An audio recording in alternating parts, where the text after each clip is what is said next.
Hello guys, good morning. सबको happy Shivratri. और आज है शिवरात्रि, सबके यहाँ पूजा पाठ हो रहा है और मैं भी नहा के रेडी हो गई हूँ और अभी जा रही हूँ मंदिर पूजा करने। और घर में नैतिक और मिष्टी हैं।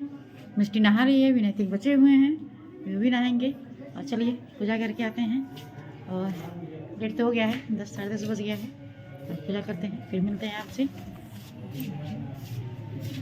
ठीक है, इतना अच्छा हुआ है। ठीक है, बंद करोगे आप? मैं मंदिर आ गई। मंदिर में तो बहुत भीड़ था सुबह में, क्योंकि मैं किसी काम से आई थी। और ये हमारे पास का ही मंदिर है, हमारे मेन मार्केट का, और दूर नहीं है, तो सामान लेने हमको आना ही पड़ता है। तो मैं आई थी तो इतना भीड़ था कि पूजा करना तो बहुत मुश्किल, घुस पाना, सीधा खड़ा होना बहुत मुश्किल था। और आप या तो एकदम मॉर्निंग में आइए या तो 11 बजे के बाद आइए, तो थोड़ा सा तब रिलैक्स है यहाँ पे कि आप बढ़िया से शांति से पूजा कर सकते हैं। और मेरा पूजा भी हो गया, मैंने पूजा भी कर लिया। और सबकी सुख शांति और परिवार की खुशी के लिए मेरी बेटी को भगवान ठीक करें, कुछ दया करें। और पूजा होकर हम निकल गए। और ये पूजा हो गया और मैं घर जा रही हूँ। चलिए घर पे मिलते हैं। गला सूख गया है, मैं सुबह से कुछ भी नहीं की, काम पे काम, काम पे काम, इतने काम आ गए थे। चलिए घर पे मिलते हैं। चलिए घर पे आ गई और चलते हैं उधर। मिष्टी बेटी बस आ गए। चलिए पूजा कर लेते हैं घर पे थोड़ा सा, क्योंकि बाहर का पूजा हो गया घर का पूजा ज़रूरी है। ये एकदम अंधेरा है, क्योंकि सुबह रात में गेस्ट आए हुए हैं, तो लोग थे, फिर खाना बनाना खिलाना, बाकी सारे काम करना, बहुत लेट हो। और इधर मैं पूजा घर पे आके भी कर ली, क्योंकि ज़रूरी होता है। अब बाहर दीपक जलाने से कोई फ़ायदा नहीं, जब तक घर में अपना दीपक ना जलाइए और अपने मंदिर में रोशनी और क्या होता है धूप ना दिखाइए तो कोई मतलब पूजा हो गया। अब चलते हैं किचन की तरफ, देखते हैं क्या बनाया जाए, क्योंकि सर में बहुत ज़्यादा दर्द हो रहा है। अब बंद करते हैं लाइट और जलने देते हैं दीप। और बहुत सारी चीज़ें डर लग रहा है, क्योंकि वहाँ पे काफ़ी कुछ बैग वगैरह रखा गया है, तो मैं जला दी तो मुझे टेंशन हो रहा है। और बनाते हैं चाय, इधर है मिष्टी का खाना भी बनाते हैं, खाते हैं, फिर दिखाते हैं। Hello guys, good morning. ये नेक्स्ट डे का मॉर्निंग का ब्लॉग है। और मैं उस समय चाय नाश्ता करके तो मैं शूट नहीं की थी और कर ली थी। और हमें कहीं इमरजेंसी में जाना पड़ा, क्योंकि हमारे रिलेटिव थे, तो उनकी हार्ट अटैक मतलब दौरा आया था, तो हमें इमरजेंसी में निकलना पड़ा फटाफट। और हम लोग चले गए, तो मैं कुछ वीडियो नहीं शूट कर पाई।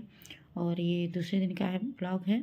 और मैंने कल के शिवरात्रि के दिन मैंने बनाया था लंच में खीर पूड़ी और सब्ज़ी। मैं फास्ट नहीं थी और मैं व्रत नहीं पहले रहती थी, जब से शादी हो गया तब से मैं व्रत नहीं रहती हूँ, क्योंकि अब व्रत रहना आसान नहीं हो पाता है मेरे लिए। इसीलिए मैं पूजा जब तक नहीं करती हूँ तब तक मैं बिना कुछ भी नहीं खाती हूँ, पानी तक भी नहीं पीती हूँ। जब पूजा हो जाता है तभी मैं चाय वाय पीती हूँ। और तब तक शाम हो जाता है, 4-5 बज जाता है, मतलब शाम को हम लोग ज़रूर खा लेते हैं। और ये दूसरे दिन से ब्लॉग है। और नैतिक स्कूल गया था, एग्ज़ाम था, तो आ गया है, तो जल्दी ही पेपर ख़त्म हो जाता है, 12 बजे तक आ जाता है वो, तो उसी लिए मैं और कुछ जल्दी जल्दी में सुबह इतना टेंशन में रहता है कि खाता भी नहीं है, बस एक बनाना खा के चला गया था। तो मैं उसी लिए दलिया बना रही थी, और मिष्टी और वो दोनों खा लेंगे। और इधर मैं चोखा बना रही थी, क्योंकि मुझे बनाना था ब्रेड पकौड़ा। और अभी देखते हैं हस्बैंड क्या कहते हैं, क्योंकि खाना वो खा लेंगे तो फिर कहीं शाम को अगर जाना नहीं होगा तो ब्रेड पकौड़ा बनेगा। इधर मेरी दलिया, मैंने पतंजलि का दलिया ये लिया है, और उसे थोड़ी सी घी में मैंने भून लिया है। उसे दलिया को मैंने धुल लिया था पहले, थोड़ा सा पानी में भिगो के रख दीजिए तो काफ़ी अच्छा सॉफ्ट हो जाता है। और थोड़ा सा मैंने घी डाला है, आधा चम्मच से भी कम, और उसमें मैंने भून लिया था दलिया को। भूनने के बाद मैंने थोड़ा सा गर्म पानी डाला था, क्योंकि दलिया पकने में टाइम लगता है। या तो आप कुकर में बनाइए, और या तो आप इस तरह खुले बर्तन में बना रहे हैं तो थोड़ा टाइम देना पड़ता है पकने के लिए। तो इसीलिए मैंने पानी गर्म डाला था, और उसमें वो कम से कम बढ़िया से पक गया था। फिर मैंने दूध डाल करके भी पकाया है, और उसके बाद फिर मैंने चीनी डाला है, और उससे मैंने पूछा है ड्राई फ्रूट डाल दें, तो तैयार था, तो मैंने थोड़ा सा ग्रेट करके ड्राई फ्रूट डाल दिया है और बस एक उबाल आ गया और रेडी हो गया। अब दोनों भाई बहन को मैं दे दूँगी और वो लोग खा लेंगे। और दलिया उसे बहुत पसंद है, बचपन से ही बहुत खाता है नैतिक। और अभी देख रहा है कि तैयार हुआ कि नहीं, फटाफट चिल्ला रहा है मम्मी दो मम्मी दो। तो मैं ले जा रही हूँ, ये आ भी गया और वो अपना ले गया, मैं मिस्टी का ले जा रही हूँ क्योंकि उसकी तबीयत ख़राब है, उसको फीवर आ रहा है 2 दिन से और वो कुछ खा भी नहीं रही है ठीक से। दवा तो दिखाया गया है, दवा खिलाया जा रहा है, दवा तो बहुत ज़्यादा वो खाती ही है, लेकिन पता नहीं क्या हो गया है मेरी बेटी को। भगवान उसे अच्छे कर दे। तो मिस्टी, इधर है मिस्टी, मिस्टी को हुआ है फीवर है, ये देखो मिस्टी है। ये है नैतिक, ये है मिस्टी का दलिया। नैतिक अपना दलिया खा रहा है। कैसा है जी? बहुत अच्छा है। पेपर कैसा हुआ? बहुत अच्छा है। नहीं हो पाएगा। हैं? क्या किया जाए मिस्टी? अब ये संडे की इसकी बाल कटिंग होगी क्योंकि जाना पड़ेगा सैलून में।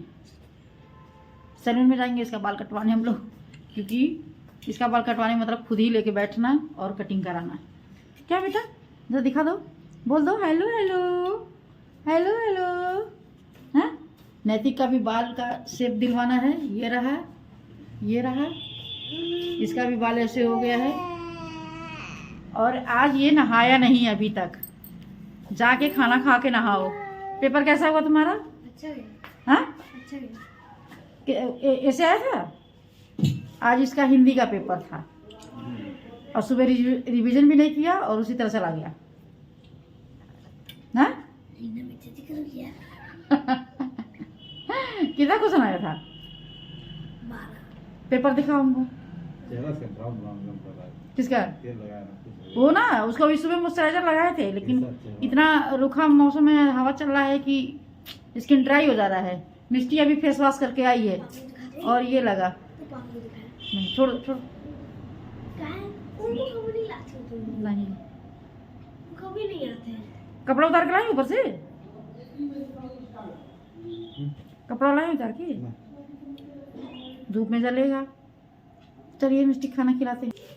ओम त्र्यंबकम यजामहे सुगंधिं तो मैं को 2 घंटे बोल देगा कि पुष्टिवर्धनम। आएगी आज? नहीं कल आएगी नहीं, क्या पढ़ाने की कल? आएंगी, बोल देंगे मैम। तो मैम कल 2 बजे आएंगी। शब्दों के अर्थ लिखिए। बतियाना, बात करना, दुर्लभ, जो आसानी से ना पाया जा सके, हानि, नुकसान, ससुर, पति के पिता, पति के पिता, असंभव, जो ना सके, तरुवर, जो तरुवर, पेड़, अंतर आत्मा, अंदर के मन से, त्रिव, तेज, विख्यात। मशहूर, प्रसिद्ध। यहाँ मैं आ गई अब सफाई करने, क्योंकि घर कल अच्छे से क्लीन नहीं हुआ था, बस ऊपर ऊपर ही मैंने कर दिया था। और क्योंकि फिर चले गए तो भी सब कुछ उसी तरह पड़ा रहा। और ये सब मैं निकाल रही हूँ धुलने के लिए, क्योंकि अब इसको धुल करके ही रखाएगा ब्लैंकेट वगैरह। तो मौसम काफ़ी चेंज हो गया है, गर्मी आ गई है और अब धीरे धीरे सामान रखना शुरू कर दिया जा रहा है। तो मैं बेडशीट वगैरह चेंज करना था, तो ये सब चीज़ें, तो आज मैं सफाई में आ गई हूँ। क्या किया जाए, बच्चों के साथ साथ सारे काम देखने हैं। पहले मैं उन सब का काम करती हूँ, मिस्टी का काम करती हूँ, फिर उसके बाद ही मैं क्लीन कर पाती हूँ। रेगुलर कर पाना मेरे लिए पॉसिबल नहीं है, तो जब भी मुझे टाइम मिलता है तो थोड़ा थोड़ा मैं करती रहती हूँ, क्योंकि अकेले मैं ही करने वाली हूँ। या तो मैं कोई हेल्पर रखूँ, हेल्पर मैं तभी रखूँगी, अभी घर मेरा काफ़ी ओपन है, मतलब सब चीज़ मेरे खुले हुए हैं, अभी कबर्ड वगैरह उतना बना नहीं है, तो इसीलिए मैं हेल्पर रख नहीं पाती हूँ, क्योंकि मैं उसके पीछे पीछे घूमूंगी नहीं। पाती है, विश्वास होनी चाहिए अगर किसी को आप हायर कर रहे हैं अपने लिए, तो इसीलिए। और मुझे ही सारे काम करने पड़ते हैं, तो अच्छी भी है, क्योंकि मैं उसी तरह बैठे बैठे इतनी मोटी हो गई हूँ। मिस्टेक लेके मुझे बहुत ही बैठना पड़ता है, तो मेरा पेट तो वैसे ही ऑलरेडी बहुत निकल गया है, और इतना कुछ करने के बावजूद भी पेट जैसे लगता है कि बस आना है बाहर तो आना ही है। औरतों की यही समस्या है, शरीर वेट थोड़ा सा भी गेन करो तो सबसे पहले पेट में ही सारा वेट चला जाता है, और पेट ही पहले निकलता है। क्या किया जा सकता है, कितना भी कुछ भी कर लो, लेकिन पेट को कम करना बहुत ही मुश्किल हो जाता है। आप एक्सरसाइज और डाइट फॉलो करते रह जाएंगे और काफ़ी मेहनत पे ही सब कुछ मिलता है, तो यही तो है। और काम ऐसा है कि घर का काम कभी ख़त्म ही नहीं होता है, रोज़ आप करिए तब जाके कुछ आपको हल्का महसूस होगा कि इतना बोझ नहीं है, लेकिन काम आज एक काम ख़त्म करिए तो दूसरा काम तैयार रहता है। तो ये मेरा एक रूम था और मैंने बेडशीट वगैरह चेंज कर दिया और 2 से 3 दिन पे मैं बेडशीट चेंज कर देती हूँ। रेगुलर में नहीं, मतलब पर डे में नहीं कभी चेंज कर पाती हूँ, इतना नहीं होता है। और इधर मंदिर वगैरह भी मैं क्लीन करूँगी। ये था लक्ष्मी जी का वो था, तो उसे लगाने के लिए मैं ले आई थी मंदिर से, लेकिन मैं लगा नहीं पाई। और अब ये हुआ कि पेंट वगैरह हो जाएगा तभी सब कुछ काम मैं उसे लगाऊंगी, क्योंकि लगा के फिर निकालना ये सब अच्छी बात नहीं होती है। और मंदिर भी मैं कल शिवरात्रि के दिन हड़बड़ उतना साफ़ नहीं की, बस हल्का हल्का मैं क्लीन कर दी थी और बस पूजा वगैरह हो गया था मेरा। आज थोड़ा सा अच्छे से मैं क्लीन करूँगी, क्योंकि बहुत ज़्यादा बगल में मकान का काम हो रहा है, तो काफ़ी मतलब मटेरियल गिरने की वजह से काफ़ी घर में डस्ट आ रही है और जिससे काफ़ी दिक्कत भी हो रहा है। कितनों क्लीन करो फिर दूसरे दिन वही जैसा हो जा रहा है। और इधर में जो हैवी मोटे मोटे कपड़े हैं वो सब मैं रख रही हूँ, और क्योंकि जगह घर इतना विंटर में भर जाता है कि लगता है कि चारों तरफ केवल कपड़ों की भंडार ही दिख रही है। अब गर्मी आ गई तो कपड़े कम होंगे, चारों तरफ बिस्तर से लेके चेयर सोफ़ा जहाँ देखो वहीं कपड़े ही कपड़े हैं। तो इसीलिए मैं कुछ मोटे मोटे कपड़े हैं जो मैं हटा रही हूँ, और जो हल्के हैं वो अभी रखा जाएगा, क्योंकि मौसम बहुत काफ़ी उतर चढ़ रहा है इसकी वजह से। और यही है, वीडियो अच्छी लगे तो लाइक सब्सक्राइब ज़रूर करिएगा। और चलिए फिर मिलते हैं नेक्स्ट ब्लॉग में।